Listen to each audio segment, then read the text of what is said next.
ময়দানের মধ্যে যেই ফিতনাগুলো সামরিক আগ্রাসনের সুরতে আসে, একদিক থেকে তো লস, যে এর দ্বারা মসজিদগুলো ওদের দখলে যাচ্ছে, মাদ্রাসা যাচ্ছে, আলেম ওলামা শহীদ হচ্ছে, এমনকি ছোট ছোট মাসুম বাচ্চারাও নিরাপদে থাকতে পারছে না।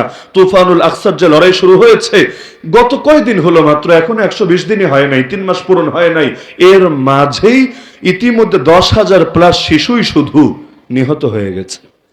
এই শিশুগুলো কোনো জঙ্গি বাহিনীর সদস্য ছিল না, টেরোরিজমের কোনো অ্যাক্টিভিটিসের সঙ্গে জড়িত ছিল না, তারা খারেজিও না, মানহাজিও না, কিছুই না।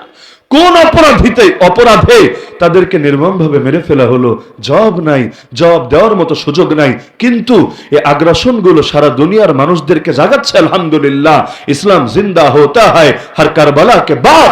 এ বাক্যের অর্থ তো এটাই যে কারবালার ময়দানে এক হুসাইনের রক্ত ঝরে, কিন্তু রক্তের প্রতিটা ফোঁটা লক্ষ লক্ষ মুজাহিদকে নতুন প্রেরণায় উজ্জীবিত করে।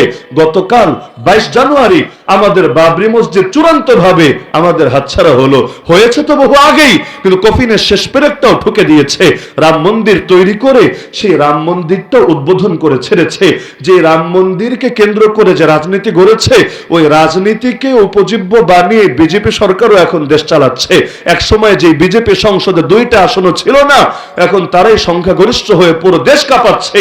এই উগ্র হিন্দুত্ববাদী রাজনীতির অন্যতম মূল প্রতিপাদ্য শক্তি হলো রাম মন্দির, যেটা ছিল আসলে আল্লাহর ঘর, বাবরি মসজিদ। তো একদিকে এটা ঠিক যে বাবরি মসজিদকে বরবাদ করেছে, আর শুধু মসজিদ বরবাদ করে নাই, 180 কোটি মুসলমানের কলিজায় রক্তক্ষরণ ঘটিয়েছে।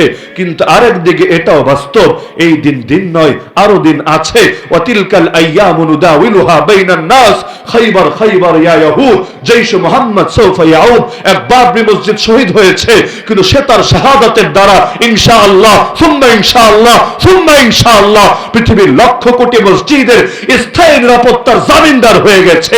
আর এই এক মসজিদকে দেখে যে পরিমাণ মুজাহিদ নতুন করে গড়ে উঠবে, আর যখন সেই জামানার সুলতান মাহমুদরা আবার আল্লাহর উপর ভরসা করে ময়দানে নামবে, এই উগ্র হিন্দুত্ববাদী জালেমরা কিভাবে মুসলমানদের সেই স্রোতকে রুখে দেবে। আর এই দুনিয়ার মধ্যে নদীতেও যদি বাদ দেয়, তরঙ্গগুলো উত্তাল হতে থাকে, জনসমর্থনকে যদি বাধা দেয়, একসময় জনসমুদ্রে পরিণত হয়ে যায়। একইভাবে মুসলমানদেরকে যত দমানোর চেষ্টা করবে, ইনশাআল্লাহ নতুন প্রেরণায় উজ্জীবিত হয়ে মুসলমান আরো বেশি শক্তিশালী হয়ে ওদের চূড়ান্ত ধ্বংস দুনিয়ার মধ্যে দেখিয়ে ছাড়বে।